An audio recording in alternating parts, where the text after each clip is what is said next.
무엇을 위해 살아가고 계십니까? 지금 여러분의 인생의 목적이 무엇입니까? 무엇을 위해 열심히 애쓰고 노력하고 계십니까? 인생의 바다를 항해하는 배에 나침판이 있어야 풍랑 속에서 자초하지 않듯이 오늘 저와 여러분의 삶에 분명한 목적이 있어야 하지요.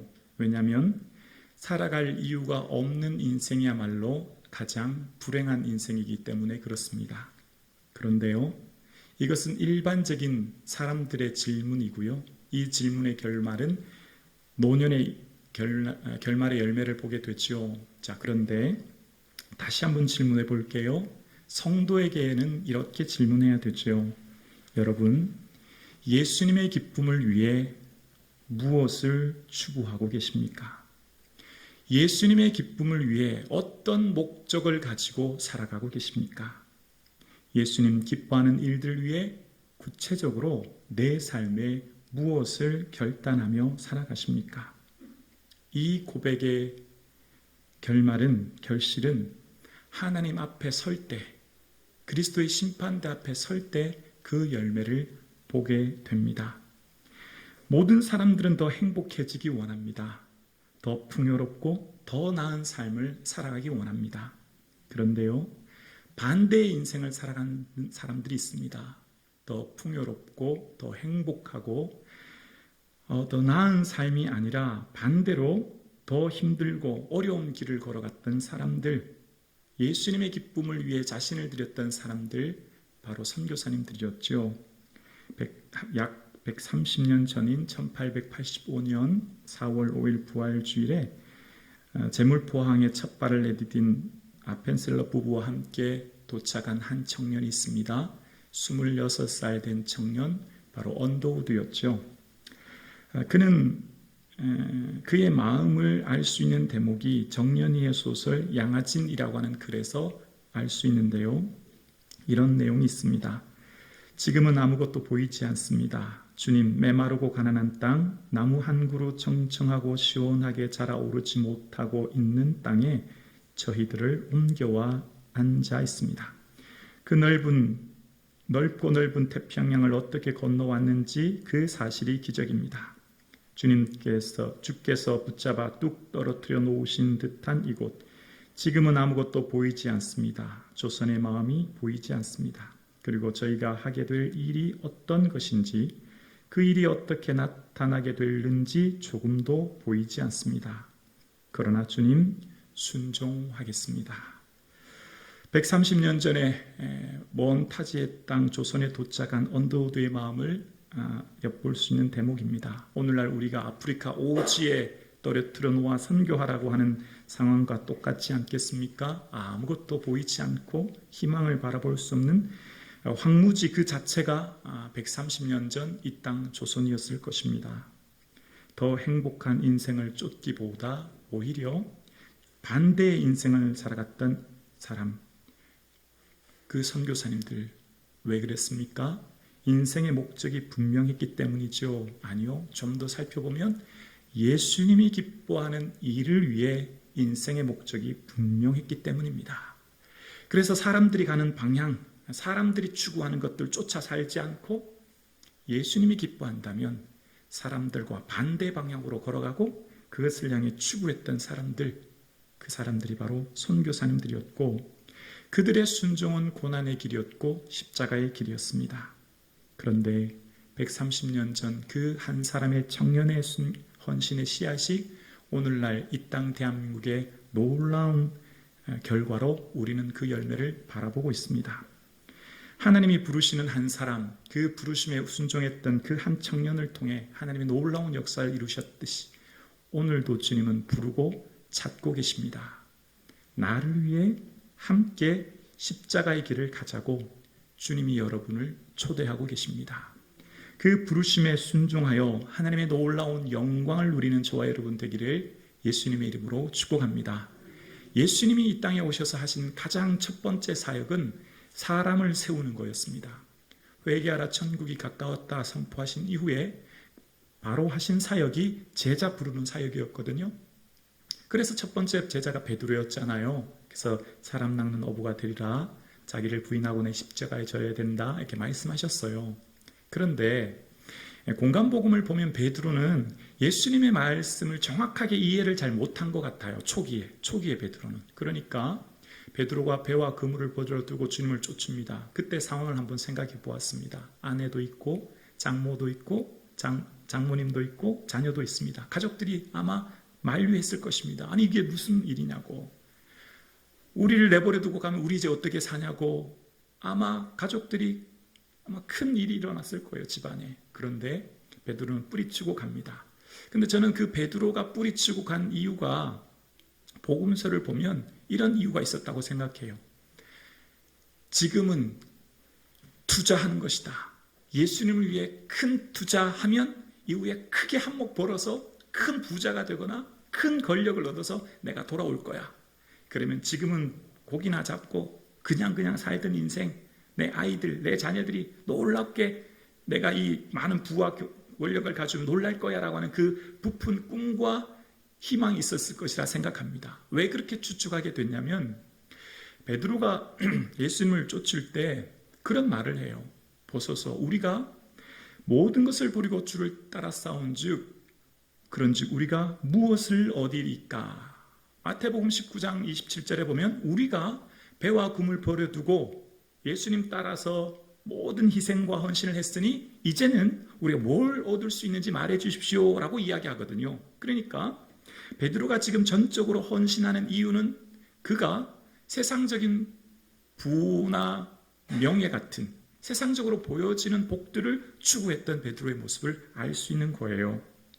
그러니까 베드로는 남들보다 좀 더 나은 삶을 살고 싶은 마음이 그 안에 있었던 것이죠. 그래서 예수님을 열심히 따랐던 것입니다. 자, 그런데 그랬던 베드로의 삶에 변화의 모습이 나타나요. 베드로의 삶의 변화를 이제 이 사복음서, 마태, 누가 같은 이 복음서의 베드로와 이후에 사도행전과 베드로 전후서에 나타나는 베드로의 모습이 완전히 다른 모습이 나타나는 거예요. 그러니까 이제 사도행전과 이 서신서에 나타나는 베드로는요, 완전히 변화되어요. 그 변화된 모습을 살펴보면 이렇습니다. 베드로를 쫓아다니면서 베드로의 이야기를 듣고 글을 쓴 사람이 마가고, 그것이 마가복음이거든요. 마가복음에 나타난 모든 이야기는 베드로의 설교를 듣고 기록한 내용이 마가복음이에요. 그런데 마가복음에는 베드로의 칭찬의 내용이 잘 등장하지 않아요. 칭찬의 내용이 잘 없어요. 그러니까 신앙 고백을 할 때 주는 그리스도시요 살아계신 하나님의 아들입니다 라고 했더니 마태복음에는 바요나 시몬아 내가 복이 있다, 내 위에 교회를 세우리라, 내가 천국 열쇠를 주리라, 그런 말씀하셨잖아요. 그런데 마가복음에는 그런 내용이 없어요. 왜 그럴까요? 마가가 마치 베드로가 미워서 그랬을까요? 그렇진 않아요. 왜냐하면 베드로전서 5장에 보면 내 아들 마가라고 하는 표현 속에 베드로와 마가는 매우 돈독한 특별한 사이였음을 알 수 있거든요. 그렇다면 마가는 베드로의 설교의 내용 중에 그런 얘기를 못 들었다는 거예요. 무슨 얘기죠? 베드로가 자기의 칭찬의 얘기를 하지 않았다는 거예요. 또 있습니다. 베드로가 12명의 제자 중에 딱 한 명 베드로만 경험한 기적이 있죠. 뭐죠? 물 위를 걸은 기적입니다. 어떤 제자들도 경험하지 못한 물 위를 걸은 경험은 베드로만 한 거예요. 그러면 베드로가 한 이 경험을 마가복음에 기록할까요? 없습니다. 마가복음 16장 51절에 보면 배에 올라 그들에게 가시니 바람이 그치는지라 라고 끝내버려요. 근데 다른 복음서에 보면 물 위로 오라 하소서, 오라 했더니 물 위를 걸어가고 풍랑을 보며 빠지는 모습이 기록되어 있죠. 제가 만약에 어젯밤에 기도하다가 신비한 환상이나 기적을 봤으면 저는 분명히 오늘 설교할 때 제가 말입니다, 어제 기도하는데 이런 환상을 봤습니다, 간증합니다. 그것이 더 덕을 끼친다고 생각하기 때문에 저 같으면 그랬을 거예요. 그러면 베드로가 지금 이런 다른 제자가 경험하지 못한 특별한 경험을 했으니 베드로가 이런 간증을 하면 가는 곳마다 간증 집회가 있고 물 위를 걸은 사도 우리 교회에 오다, 뭐 이런 현수막 크게 걸으면 사람들도 많이 모일 거고, 그러면 하나님 영광도 드러날 것 같은데 베드로는 일절 그 얘기 하지 않습니다. 뿐만 아니라 베드로의 삶에는 자기를 드러내지 않을 뿐만 아니라 오히려 마가복음을 가만히 보면 자기의 숨기고 싶은 모습 있지 않습니까? 부끄러운 모습. 그러니까 예수님을 부인한 것, 저주한 것, 맹세한 것. 그리고 너희가 다 나를 버릴 것이다 라고 했을 때 베드로가 뭐라고 하죠? 주님, 무슨 말씀입니까? 제가 죽을지언정 내가 목숨을 내던지고서도 주님 부인하지 않을 겁니다. 그런 얘기 했지 않습니까? 그리고 난 뒤에 얼마 후에 닭이 울어서 부인합니다. 그 모습을 다 기록하는 거예요. 자기의 부끄러운 모습도 다 기록합니다. 자, 여기까지만 알면 뭐 그럴 수 있다, 겸손한 사도다라고 생각할 수 있는데, 그런데 베드로의 또 진면목을 발견할 수 있는 내용이 서신서에 나오는데요. 그게 바로 갈라디아서 2장 14절이에요. 갈라디아서 2장 14절을 보면 이런 내용이 있죠. 그러므로 나는 그들이 복음의 진리를 따라 바르게 행하지 아니함을 보고 모든 자 앞에서 게바에게 이르되, 자, 이게 모든 자 앞에서 게바에게 이르되라고 하고 있죠. 자, 이게 무슨 말이냐면 사도 바울이 베드로를 공개적으로 막 책망한 거예요. 베드로는 평소에 유대인이나 이방인이나 차별이 없습니다, 그렇게 설교하고 다녔거든요. 그런데 어느 날 이방인들하고 식사를 하다가 야고보가 온다는 소식을 듣고 화들짝 그 자리를 버리고 떠나버린 겁니다. 그러니까 말로는, 설교할 때는 유대인이나 이방인이나 차별이 없다 하고는 행동 속에서는 위선적인 모습이 드러난 거예요. 그러면 바울이 베드로를 조용히 불러서 지난번에 왜 그랬습니까? 그렇지 않으면 좋을 텐데 라고 조용히 불러서 얘기하면 얼마나 덕을 끼치고 좋겠습니까? 모든 자 앞에서, 모든 사람이 다 있는 데서 베드로, 당신이 어떻게 그럴 수 있습니까? 말로는 이방인이나 유대인이나 차별이 없다고 하고 어떤 그렇게 그런 모습 보입니까? 막 책망한 거예요. 여러분 같으면 어떤 마음이 들까요? 아니, 나한테 어떻게 그럴 수가 있어? 두고 보자 하고 앙심을 품고 마음의 모멸감을 느끼고 이 자존심이 구겨진 이 상황 가운데서 어디 한번 두고 보자 이런 마음 생기지 않겠습니까? 전체 앞에서 어떻게 나를 이렇게 망신을 줄 수 있나? 아니 어떻게 나한테 이렇게 할 수 있나라고 하는 그 분노 말입니다. 그런데 베드로의 모습, 그러니까 자기를 공개적으로 책망하면 얼마나 수치스럽고 모멸감이 듭니까?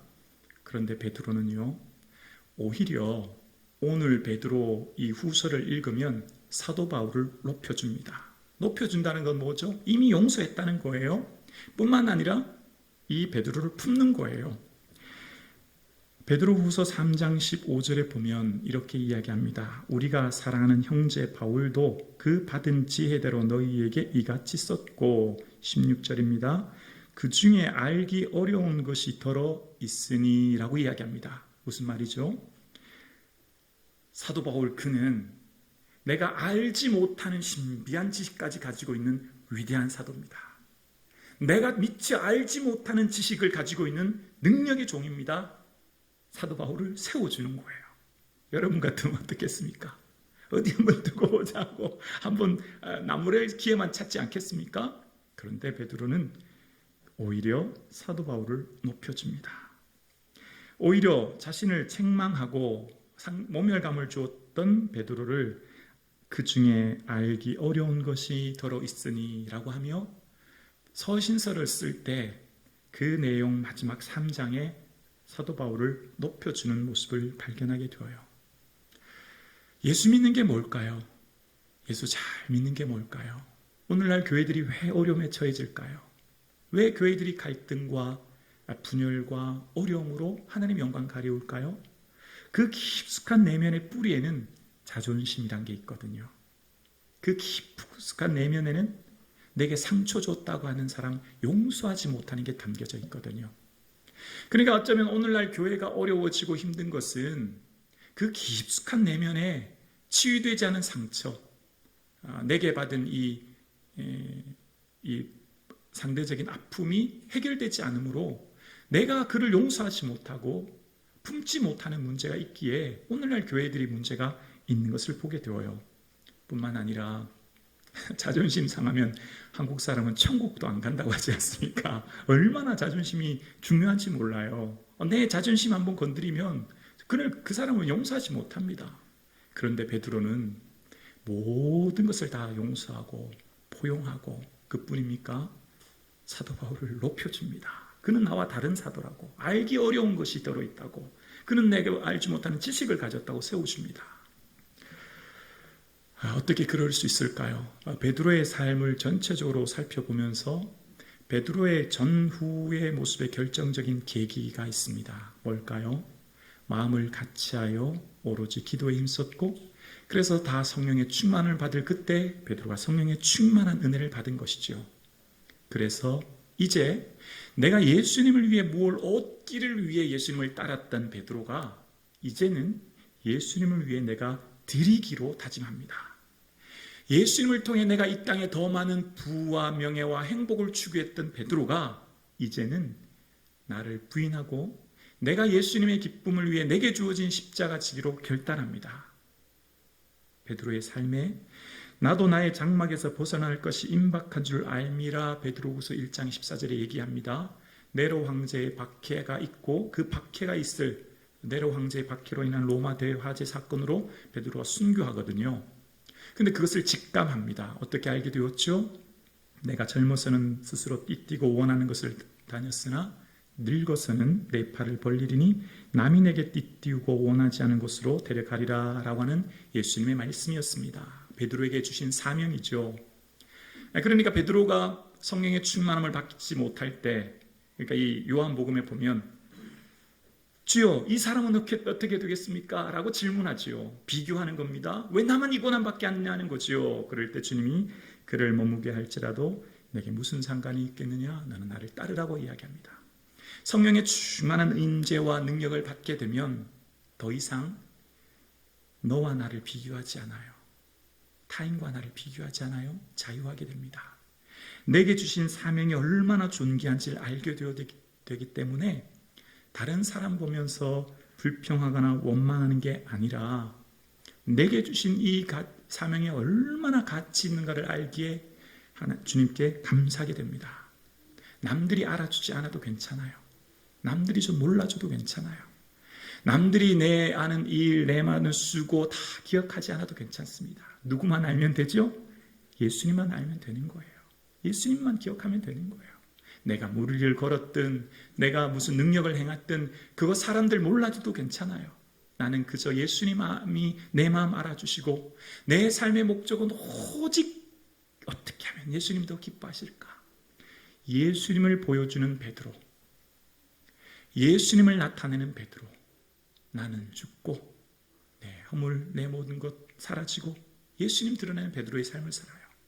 저는 베드로의 삶을 생각하면서 어떻게 이럴 수 있었을까? 성령의 충만한 임재와 능력을 받았고요. 또 과거를 생각해 보니 내가 얼마나 큰 죄인인지 알지 않았겠습니까? 주님 부인하고 저주하고 그랬던 난데 내가 용서하지 못할 사람이 누가 있느냐 생각하지 않았을까요? 내가 예수님 함께 한 내가 예수님께 준 상처에 비하면 내가 받은 건 아무것도 아니다. 나는 얼마든지 이런 것들 이겨낼 수 있다 생각하지 않았을까요? 베드로의 인생에 자신의 모든 삶은 예수님을 비추는 반사체의 삶을 삽니다. 마치 태양이 달을 비추듯이 그의 삶의 목적은 모든 목적이 예수님을 비추며 나타내는 삶을 삽니다. 그래서 예수님의 기뻐하시는 일들을 위해 살아갑니다. 예수님이 주여 우리가 모든 것 버리고 주를 따라 싸운즉 우리가 무엇을 얻으리까? 라고 얘기했을 때 예수님께서는 베드로야 내가 너에게 많은 부유함을 줄 거야. 내가 너에게 이런 권력과 명예를 줄 거야. 내가 너에게 이런 은혜 줄 거야 라고 말씀한 게 없고요. 영생을 상속하랴 그 말씀하십니다. 영생을 하나님 자녀가 되는 권세를 주시고 저 천국의 복음을 영원한 천국을 소유하는 자로 허용해 주신다는 거예요. 영생을 주신다는 거예요. 근데 그때 당시 베드로는 그게 귀한지 몰라요. 아니 영생보다 나는 당장 땅에 있는 것들, 보여지는 것들, 만져지는 것들이 중요하지. 아니 이 다음에 주는 영생 그에게 들리지도 않았거든요.